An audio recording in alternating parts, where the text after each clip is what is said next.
¿Te has preguntado alguna vez qué sucedería y qué fuera del mundo si Jesús no existiera? ¿Qué sería de las naciones si Jesús no existiera? ¿Qué sería del universo si Jesús no existiera? ¿Qué sería de los pecadores si Jesús no existiera?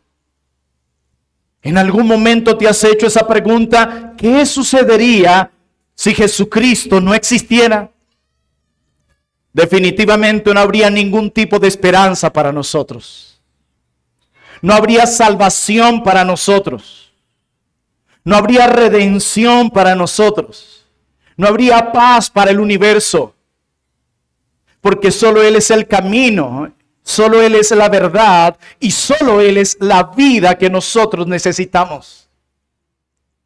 No quedaría absolutamente nada si Jesús no existiera. ¿Saben por qué? Porque Él lo es todo. Si Jesús no existiera, no habría reconciliación entre el pecador y Dios. No habría esperanza. No habría vida eterna. No habría salvación. No habría paz para el mundo. Pero ¿saben cuál es la buena noticia? Jesús existe. Y ha venido y ha comprado para nosotros una salvación grande. Nos ha reconciliado con Dios. Ha traído promesas gloriosas que pretenden restaurar y renovar completamente a aquellos a quienes ha redimido y el mundo en el que vivimos. Jesús ha venido. Y hay esperanza para cada uno de nosotros. Jesús es el Cordero de Dios que quita el pecado del mundo. La esperanza para el universo. La luz para este mundo oscuro es Jesucristo. Por eso nos gloriamos y celebramos que nuestro Jesús existe y aún vive y reina y pronto vendrá. Y mientras Él regresa podemos anclar nuestras vidas en esta gloriosa esperanza de que Él vino, compró para nosotros una gran salvación. Y como veremos hoy, la historia de este mundo está en sus manos. Mi argumento para ustedes hoy es el siguiente. La obra del Cordero digno produce consuelo y adoración. La obra del Cordero digno produce consuelo y adoración. Y quiero que veamos nuestro texto bajo dos encabezados principales. En primer lugar, en los versículos 1 al 6, quiero que veamos la obra del Cordero digno. Y en los versículos 7 al 14, lo que produce la obra del Cordero digno. Veamos en primer lugar la obra del Cordero digno. Versículo 1 en adelante de Apocalipsis 5. Y vi en la mano derecha del que estaba sentado en el trono un libro escrito por dentro y por fuera, sellado con 7 sellos. Y vi a un ángel fuerte que pregonaba a gran voz: ¿quién es digno de abrir el libro y desatar sus sellos? Y ninguno, ni en el cielo, ni en la tierra, ni debajo de la tierra, podía abrir el libro, ni aún mirarlo. Ustedes recuerdan nuestro sermón basado en Apocalipsis capítulo 4. Había un escenario glorioso y al mismo tiempo aterrador alrededor del trono divino. Juan tiene una visión gloriosa acerca del trono de Dios. Tenemos a seres vivientes, tenemos relámpagos, tenemos arcoíris, pero también tenemos un mar de cristal. Un mar de cristal que muy probablemente, debido a las mismas declaraciones del capítulo 4, esté representando y mostrándonos algo acerca de la gran santidad, la perfecta santidad de nuestro Dios. Ya que ese mar de cristal indicaba separación, prohibido el paso, no puedes venir hasta acá. Y ahora Juan sigue allí frente al trono. La visión continúa. Solo que ahora el camarógrafo en esta narrativa ya no se enfoca en el trono, sino que ahora se mueve la cámara y se enfoca en un rollo que tiene en la mano derecha aquel que está en el trono. El enfoque del capítulo 4 era el trono. El enfoque del capítulo 5 es el rollo con sellos que tiene en la mano aquel que está en el trono. Y Juan dice, vi ese rollo. Y un ángel preguntaba, ¿será que hay alguien digno? ¿Quién puede ser digno de tomar ese libro y desatar los sellos? Y la respuesta de Juan es, ninguno. Y ninguno en el cielo, pero ninguno en la tierra, y ninguno debajo de la tierra podía abrir el libro y ni siquiera mirarlo. ¿Será que por lo menos existe alguien que pueda abrirlo o por lo menos ver un poco del contenido allí? Y dice Juan, ninguno. Toda historia, toda narrativa tiene un conflicto. Si una historia no tiene un conflicto, dejó de ser una buena historia. Y el conflicto en esta historia, el problema en esta historia, es que no hay nadie que se haya hallado digno de abrir este libro. Dice Juan en el versículo 4, y lloraba yo mucho, porque no se había hallado a ninguno digno de abrir el libro, ni de leerlo, ni de mirarlo. Juan está lleno de dolor. ¿Ustedes han escuchado esa frase de los hombres no lloran? Eso es falso. Los hombres sí lloran. Y no te hace menos macho el llorar. Juan está llorando. En gran manera hay un dolor profundo en el corazón del apóstol cuando ve que no hay nadie digno de abrir este libro. Y la pregunta es, ¿qué contiene este libro que produce tanto dolor y tanta agonía en el corazón de Juan? Bueno, amados hermanos, todo el libro de Apocalipsis tiene que ver con lo que está en ese rollo. Si ese rollo no se abre, el libro de Apocalipsis terminaría aquí en el capítulo 5. Porque es a partir del capítulo 6 donde vemos que se empiezan a abrir y a desatar estos sellos. Pero la pregunta es, ¿cuál es el contenido de él? ¿Qué tiene este libro en su contenido que produce dolor, angustia y mucho llanto? Porque dice el texto, y lloraba yo mucho, no poco. El llanto que yo manifestaba era grande. ¿Qué es lo que posee este libro que produce tanto llanto y tanta tristeza en el corazón del apóstol Juan? Bueno, mis amados hermanos, una de las cosas que creemos que contiene este libro debido al desarrollo del libro de Apocalipsis, del capítulo 6 en adelante, es que hay dos elementos importantes que forman parte del contenido de este libro. Y lo primero es la consumación de la redención de todos los escogidos. La victoria de los escogidos, la redención completa de todos aquellos a quienes Dios en Cristo ha elegido desde antes de la fundación del mundo. Pero también, de acuerdo a Apocalipsis 6 en adelante, la segunda parte del contenido de este libro tiene que ver con el juicio de Dios contra los malvados. ¿Por qué esto produce llanto en el corazón del apóstol Juan? Porque si no hay quien abra este rollo, no hay redención para los escogidos. Si no hay quien abra este rollo, no hay cielos nuevos y tierra nueva. Si no hay quien abra este rollo, no hay salvación para aquellos que han sido elegidos.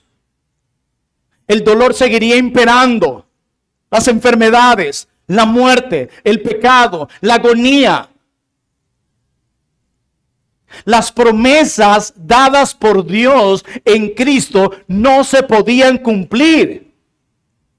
Porque cada una de esas promesas depende del contenido de ese libro y de que se haya alguien digno para abrir ese rollo. Pero acuérdense que también contiene el juicio de los malvados.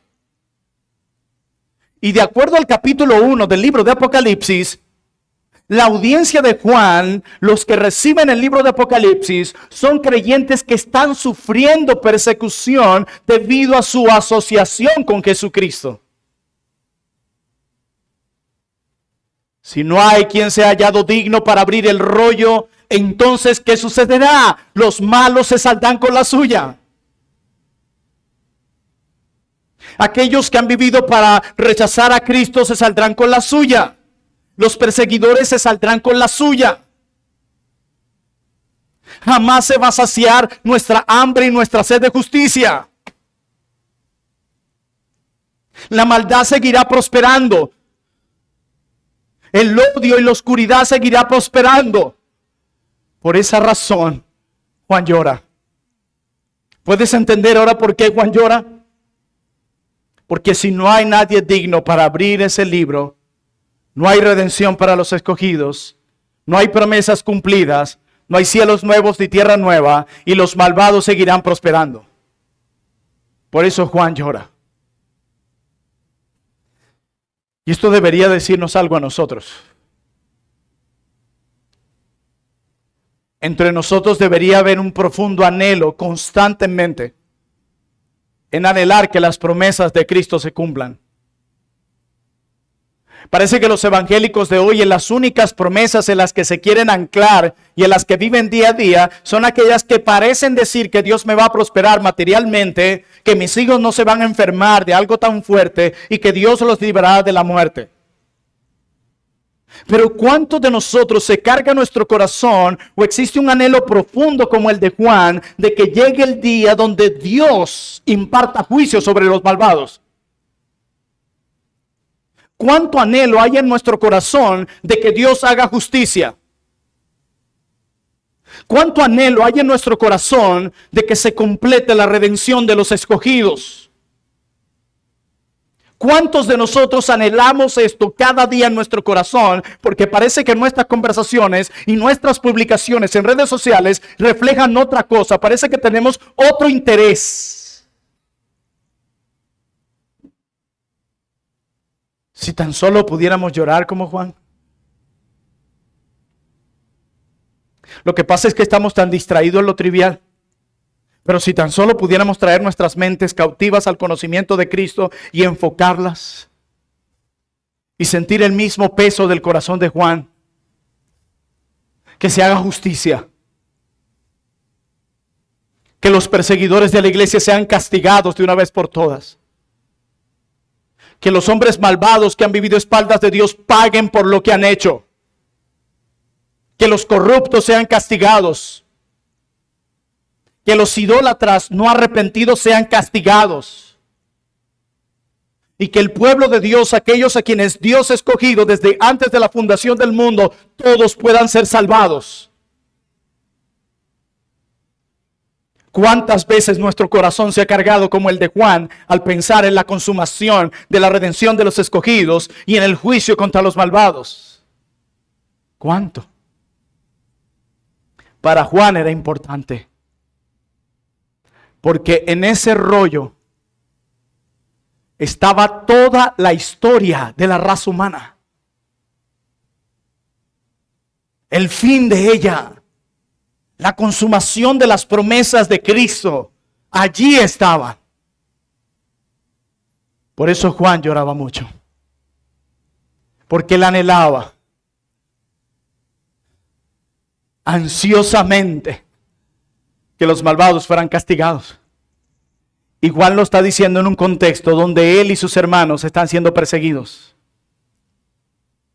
Juan escribe esto y llora en un momento donde él mismo ha sido exiliado a un lugar, a Patmos, donde muchos comentaristas dicen que enviar a alguien a Patmos era enviar a alguien para que se sumergiera en la depresión y hasta la muerte misma.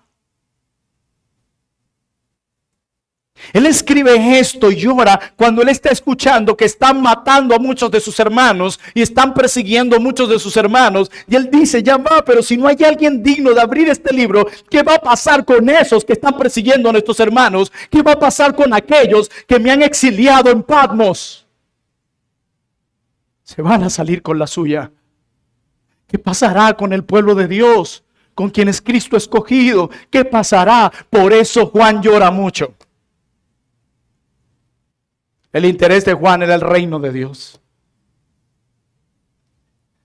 Pero recuerden que así como toda historia tiene un conflicto, toda historia debe tener una resolución de conflicto.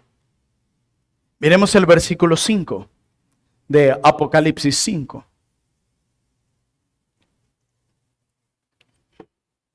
Y uno de los ancianos me dijo, no llores. He aquí que el león de la tribu de Judá, la raíz de David, ha vencido para abrir el libro y desatar sus 7 sellos. Juan, no hay razones para llorar. Hay uno que ha sido hallado digno de abrir el libro y desatar los sellos. Por lo tanto, Juan, hay esperanza. Las promesas de Dios en Cristo se cumplirán. Los malvados serán castigados y los escogidos llegarán a su punto final en la redención, Juan. Así que no hay razones para llorar. De hecho, si podemos ir un poco al cielo, así como Juan anhelaba justicia, hay otros también. Miren Apocalipsis 6, 9.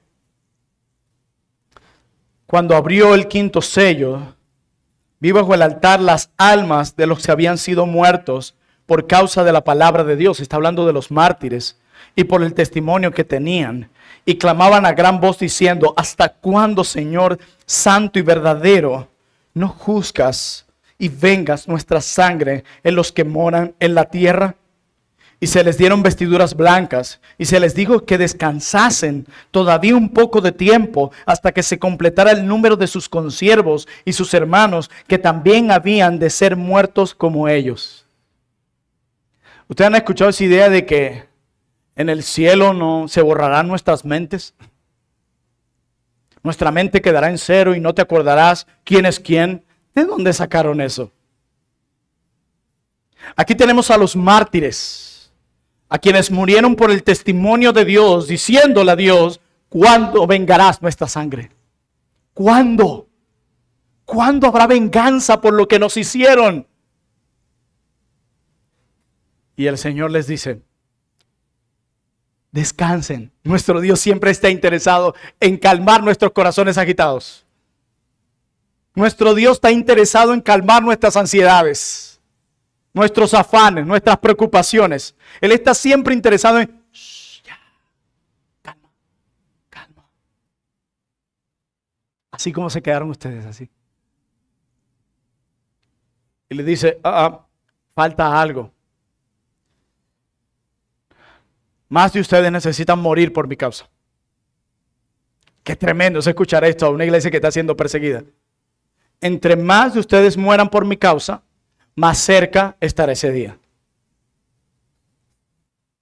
¿Ustedes han leído las estadísticas de la cantidad de cristianos que son perseguidos y asesinados?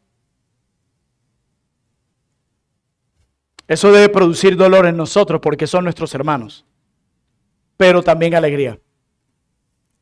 Cada vez que muere un mártir, el tiempo está más cerca. Cada vez que escuchas que muere un mártir, deberías decir, y aquí quisiera gritar, por la corneta no quiero que suene duro, pero aquí tengo ganas de gritar. Cada vez que muere un mártir, deberíamos decir, ya el Señor está cerca.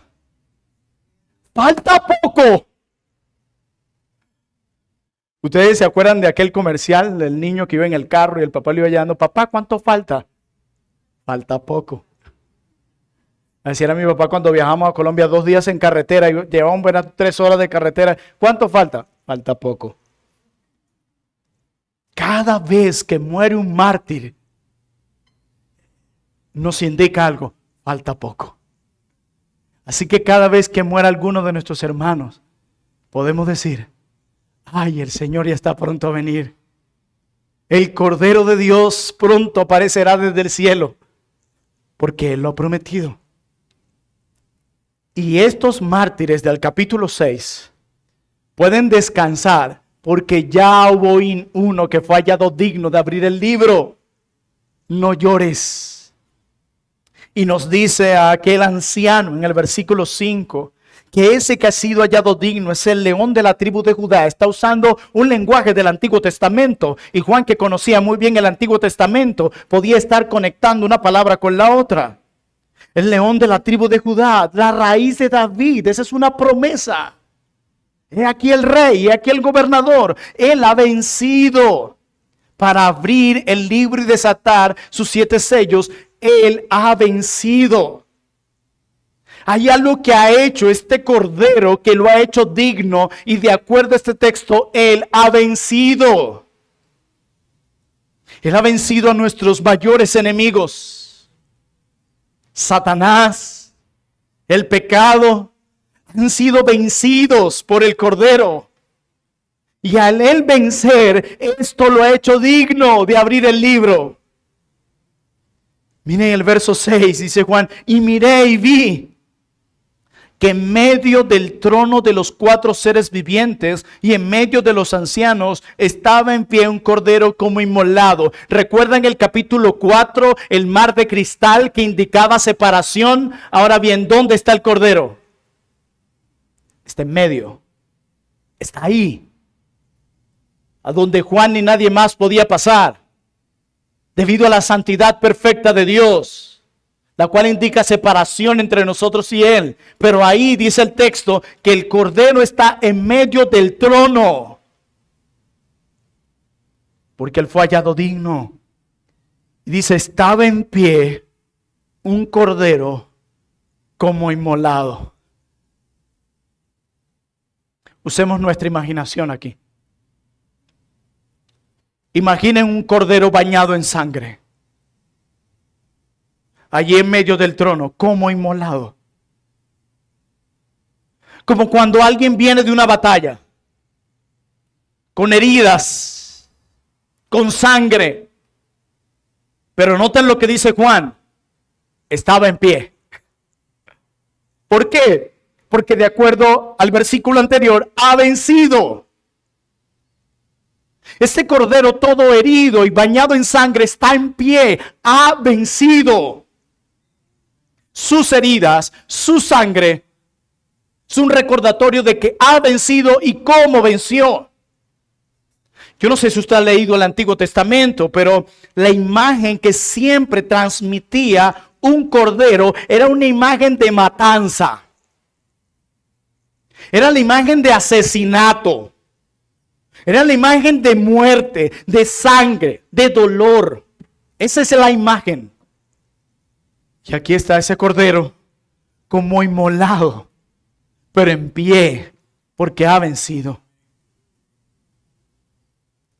Y esa es la misma imagen que transmite y que pudimos ver claramente en la obra de Cristo, quien fue asesinado.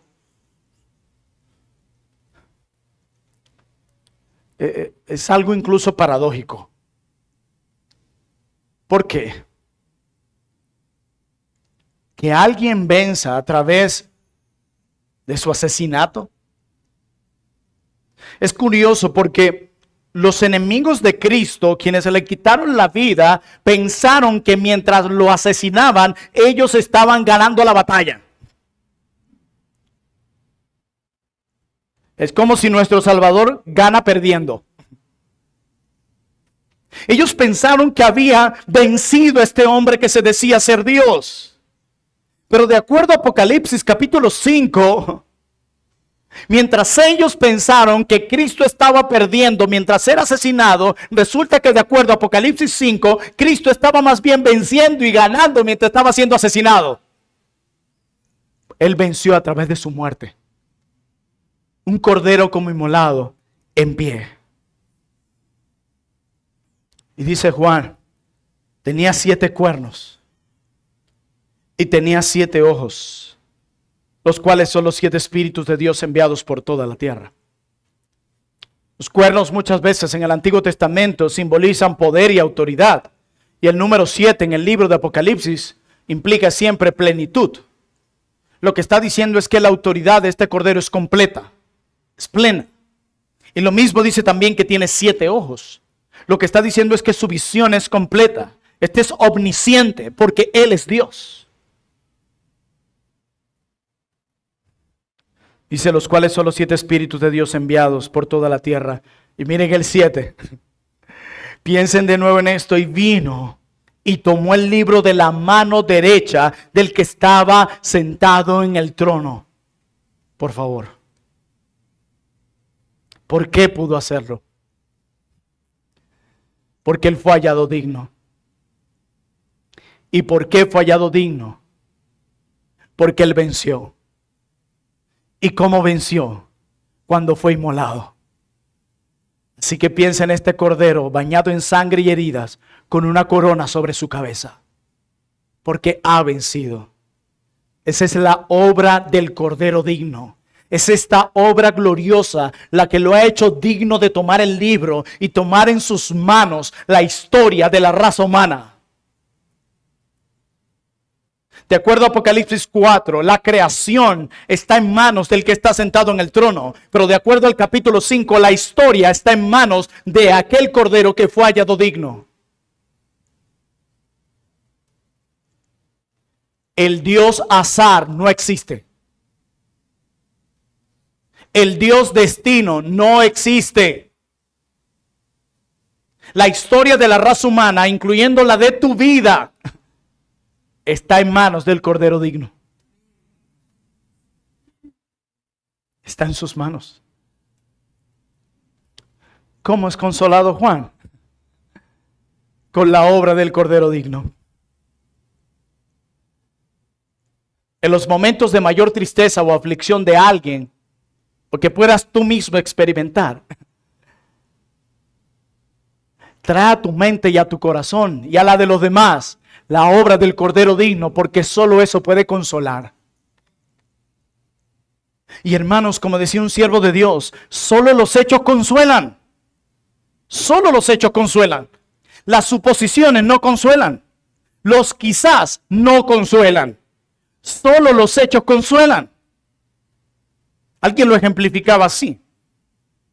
Piensa que tú tienes a tu niño en el cuarto del hospital, y ustedes me escucharon hace poco hablar de esto. Tienes a tu niño en la sala de un hospital y está gravemente enfermo, delicado, a punto de morir. Y llega alguien quien con buenas intenciones te dice, tranquilo, que lo más probable es que tu hijo sane. Tranquilo, yo voy a orar por tu hijo para que Dios lo sane. Pregunto, ¿eso consuela? Un poco. Probablemente tu hijo salga de esa habitación de hospital, porque yo he visto otros casos igual y han salido bien. ¿Eso consuela? Quizás. Pero ¿qué sucedería si el médico entra al cuarto de tu niño con los exámenes de laboratorio y sale y le dice a la madre, ya tu hijo no tiene nada? Los exámenes salieron negativos. De hecho, allá está brincando en la habitación. Mira, te voy a mostrar un video. Ya puedes pasar a verlo y mañana le daremos de alta. ¿Eso consuela? Porque solo los hechos consuelan. Y es de esa manera, basada en los hechos, que este anciano trae consuelo al corazón de Juan. Él no le dice, quizás se ha hallado alguien digno, así que no llores. Calmadito, calmadito, que probablemente aparezca alguien que se haya hallado digno, tranquilo, vamos a esperar. Eso no hubiese consolado a Juan. Por eso él le dice, no llores. He aquí el león de la tribu de Judá, la raíz de David, ha vencido.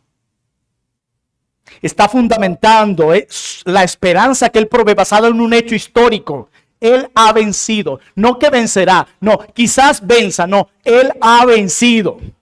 ¿Por qué? Porque solo los hechos consuelan. Mi amada hermana, mi amado hermano, él ha vencido.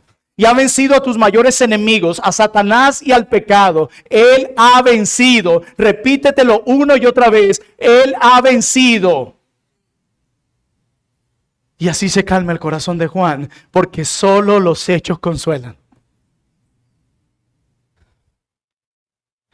Y vino y tomó el libro de la mano derecha del que estaba sentado en el trono. Y como veremos en unos domingos, a partir del 6 se desatan estos sellos y ocurren cosas gloriosas. Y de esta manera llegamos a nuestro segundo punto. Lo que produce la obra del Cordero Digno. Ya vimos la obra del Cordero Digno. ¿Qué lo hace digno de tomar el libro? Ahora veamos en último lugar lo que produce la obra del Cordero Digno. Ya vimos que produce consuelo, pero a partir del versículo 8 vamos a ver más detalles de lo que produce.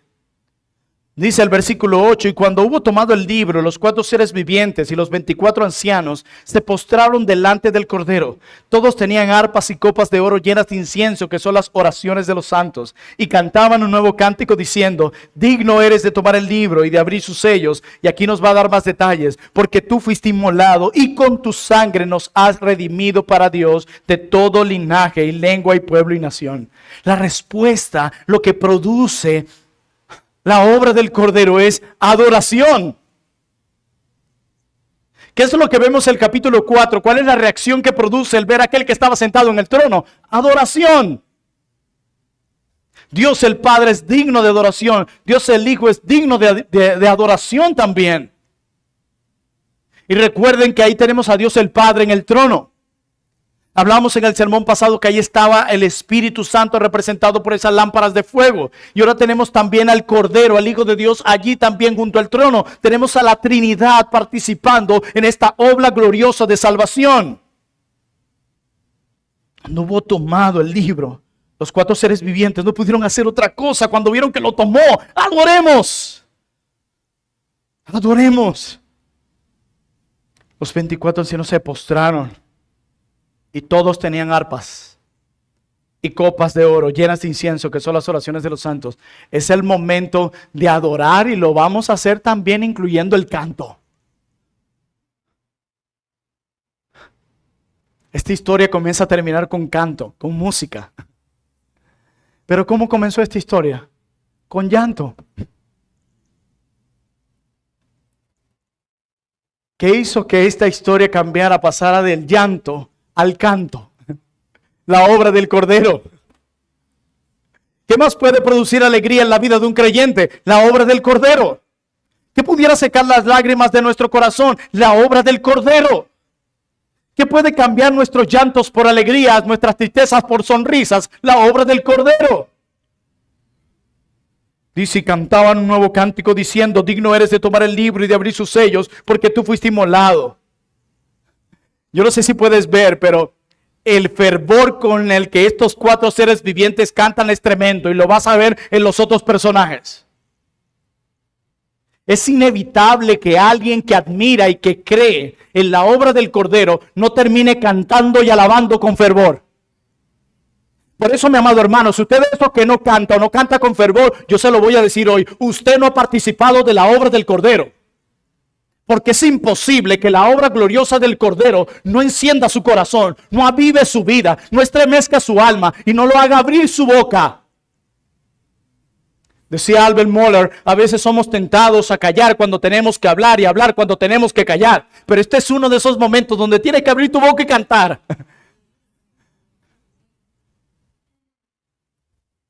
¿Se acuerdan en el sermón pasado? Cante aunque no cante.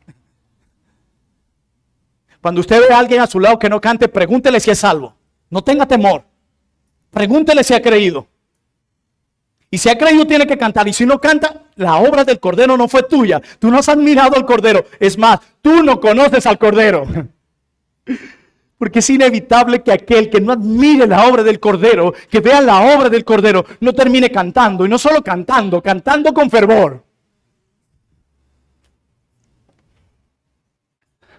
A mí me encanta a veces cuando no voy a predicar, por una gran razón, porque a mí me encanta cantar y en ese momento no me preocupa si mi garganta se destruye o no.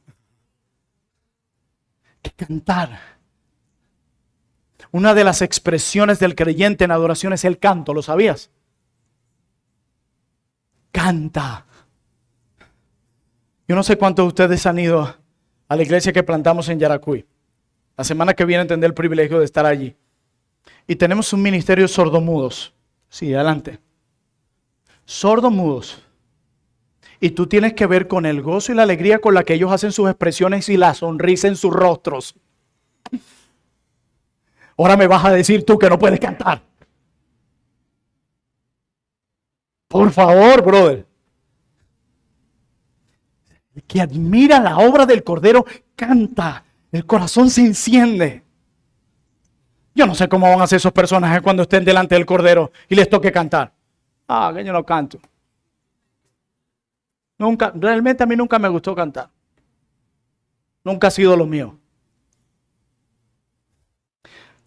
Quizás el Cordero tendrá que decir, lo que pasa es que tú no eres de los míos. Porque los míos me cantan. Me cantan. Y dice, porque tú fuiste inmolado. Aquí está la razón. Y con tu sangre nos has redimido para Dios. De todo linaje, lengua y pueblo y nación. De todos los pueblos. De todas las naciones, de toda la raza, de todos los colores. Él ha redimido. Él ha comprado con su sangre. Él ha salvado a hombres y mujeres de todas las naciones. Pregunto, ¿por qué el Cordero debía salvar a hombres y mujeres de todas las naciones? ¿Saben por qué? Porque todas las naciones están destituidas de la gloria de Dios. Y todas las naciones están bajo pecado. Y todas las naciones necesitan un redentor. Por eso Dios en Cristo ha salvado a hombres y mujeres de todas las naciones, porque todas las naciones, los miembros, los que componen todas las naciones, están bajo la ira de Dios hasta que vienen a ser salvos por medio de la obra del Espíritu Santo. Por eso ha salvado de toda lengua, tribu y nación, porque todos necesitan a Cristo.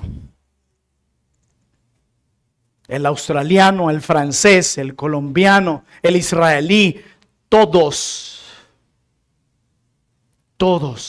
desde las naciones más pobres hasta las naciones más ricas, son las más miserables si no tienen a Cristo. Todas necesitan de un Salvador. Por eso la obra del Cordero inmolado es enorme. Hay escogidos de Dios en todo el mundo. Y estas son verdades que motivan las misiones. En todo lugar, en cada rincón de nuestro país, en Barinas, en Apure, en Maracaibo, en todos los lugares, en la selva de nuestra nación, en todos los lugares, hay personas que entran en esta categoría, que necesitan a un redentor. Por eso Él ha salvado hombres de toda lengua, tribu y nación. Y dice el 10, ya habló lo que Él hizo, ahora habla lo que hizo con ellos. Y nos has hecho para nuestro Dios reyes y sacerdotes, y reinaremos sobre la tierra. Desde el inicio, Dios dio a nuestros primeros padres, Adán y Eva, la responsabilidad de gobernar la tierra, de extenderla. Pero fallaron y fueron expulsados de allí. Luego a Israel se le encargó lo mismo. Y se les llama igual reyes y sacerdotes, nación santa, adquirida por Dios, para que hagan lo mismo. Pero fallaron también y fueron expulsados de su tierra. Pero aparece Cristo, el gran rey y sacerdote, y gana donde nuestros primeros padres y donde Israel perdió. Y ahora Él nos ha hecho para Dios reyes y sacerdotes. Y aquí una promesa gloriosa, y reinaremos con Él sobre la tierra. Cristo es rey sobre el cielo y Cristo es rey en la tierra. Cristo es rey sobre todo. No hay nada que no le pertenezca. Todo le pertenece. Y nos ha dado esta gloriosa promesa de que reinaremos con Él. Y nos ha hecho para Dios reyes y sacerdotes. Ahora no necesitamos a un hombre para que interceda por nosotros delante de Dios. Ahora todos nosotros somos ese real sacerdocio quienes podemos interceder delante del Padre. Todos nosotros. Eso ha hecho el Cordero con nosotros. Hermanos, ¿habías pensado en esto? ¿En el real sacerdocio del creyente? Los gloriosos regalos que el Cristo Redentor ha comprado para nosotros. Pero no termina la visión de Juan. Y va como en aumento. La adoración comienza con ¿quiénes? Los 4 seres vivientes y los 24 ancianos. Pero va progresivo. Ahora ve el 11. Y miré y oí la voz de muchos ángeles alrededor del trono y de los seres vivientes y de los ancianos. Y su número era de millones de millones. Ancianos, 24. 4 seres vivientes. Pero ahora millones de ángeles. También se unen al coro celestial. También se unen a este elenco que está adorando al Cordero. Y dice el 12 que decían a gran voz: el Cordero que fue inmolado es digno de tomar el poder, las riquezas, la sabiduría, la fortaleza, la honra, la gloria y la alabanza. Él es digno. Y dice el 13, ahora va aumentando todo. 24 ancianos, 4 seres vivientes y millones de ángeles. Verso 13, y a todo lo creado ahora, que está en el cielo y sobre la tierra y debajo de la tierra y en el mar, y a todas las cosas que en ellos hay, oí decir al que está sentado en el trono y al Cordero sea la alabanza, la honra, la gloria y el poder por los siglos de los siglos. La creación fue dada para glorificar a Dios. Los animales han sido dados para crear a Dios. El sol para dar gloria a Dios. La luna, las estrellas, absolutamente todo fue creado para adorar a Dios, incluyéndote a ti y a mí. Todo refleja la gloria de Dios, absolutamente todo.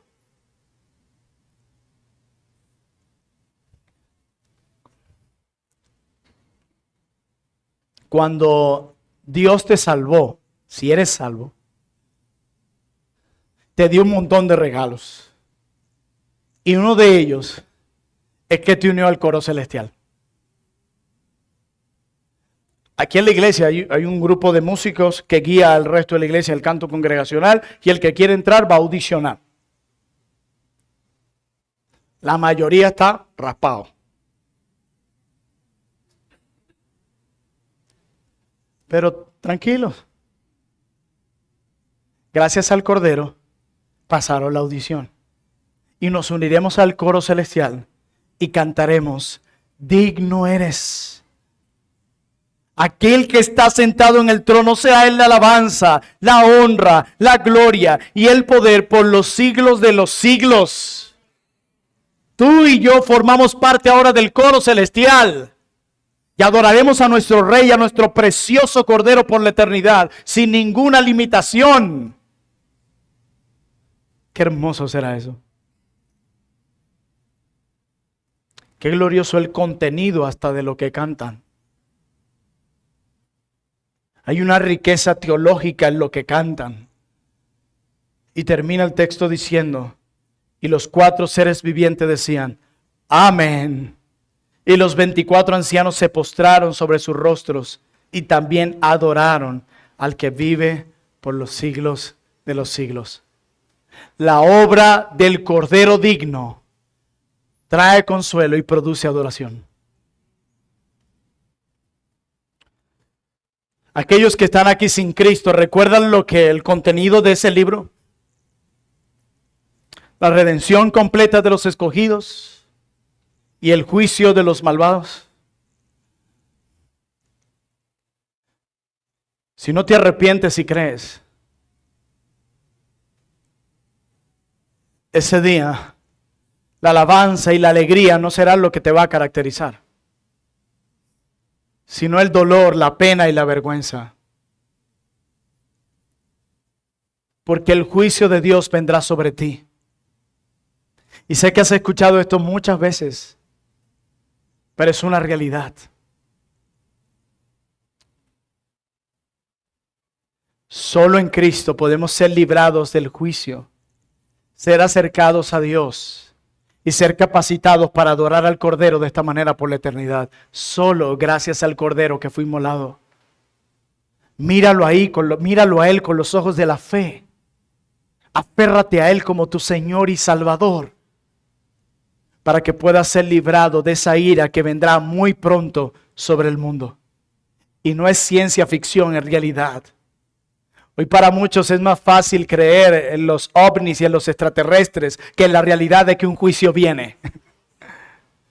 Nuestras mentes cada vez son más. Alguien decía que esta generación tiene la mente tan abierta que se le cayó el cerebro. Necesitamos pensar y entender que debemos glorificar a Dios con nuestra mente. Y ver que el destino de nosotros depende de si creemos en el Cordero o no. Nuestra eternidad depende de quién creemos y para quién vivimos aquí y ahora. Y la vida eterna solo se halla en este Cordero.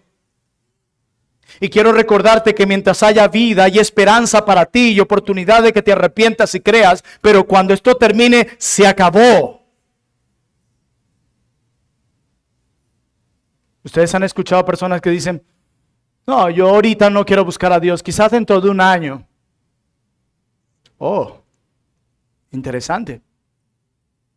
El punto es que no es del que quiere ni del que corre, sino de quien Dios tiene misericordia. Y pueda que Dios hoy esté trayendo este mensaje para ti, para traerte a la salvación. Sí, este mensaje es contigo. No mires al de tu lado, contigo.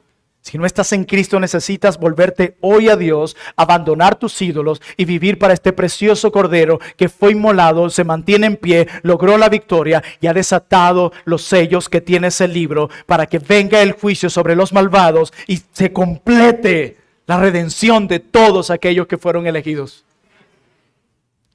Amado hermano que estás aquí, ¿cómo estas verdades te motivan a seguir luchando contra tu pecado?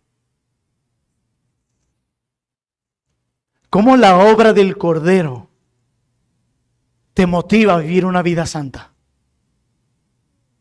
Joven, ¿cómo la obra del Cordero te anima hoy y te da fuerzas hoy para batallar contra el pecado de la pornografía? ¿Cómo la obra del Cordero te imparte gracia y te empodera hoy para vivir una vida piadosa, caminando de acuerdo a los deberes santos que Él ha establecido? Hermano, ¿cómo la obra del Cordero te consuela? ¿Eres tú de esos creyentes que solo llora? O quizás hasta aquel que dice, yo no lloro, yo lloro para adentro. A mí una vez un hermano me dijo así, todavía estoy tratando de pensar cómo es eso.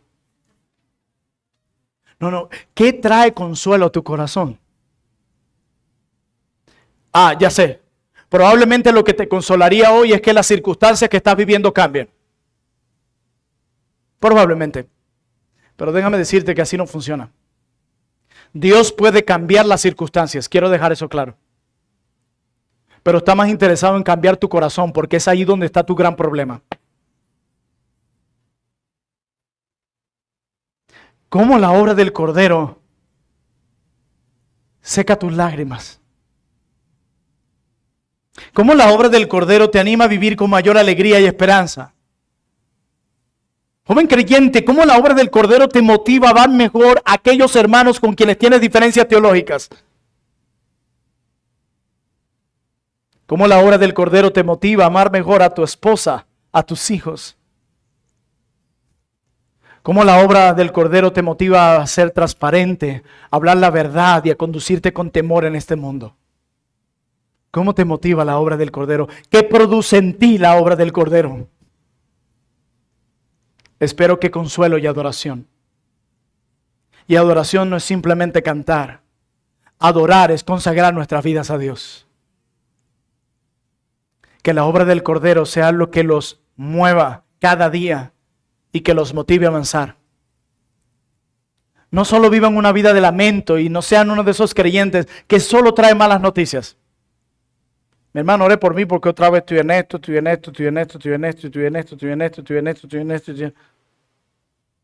Nunca uno escucha nada bueno, no hay luz en las conversaciones de muchos creyentes. Que la obra del Cordero pueda producir consuelo en ti. Y que puedas escuchar como Juan, no llores, que hay uno que ha sido hallado digno. Tienes esperanza, hay esperanza para el mundo. Los escogidos serán redimidos y los malvados serán castigados. Porque la obra del Cordero digno produce consuelo y adoración. Oremos.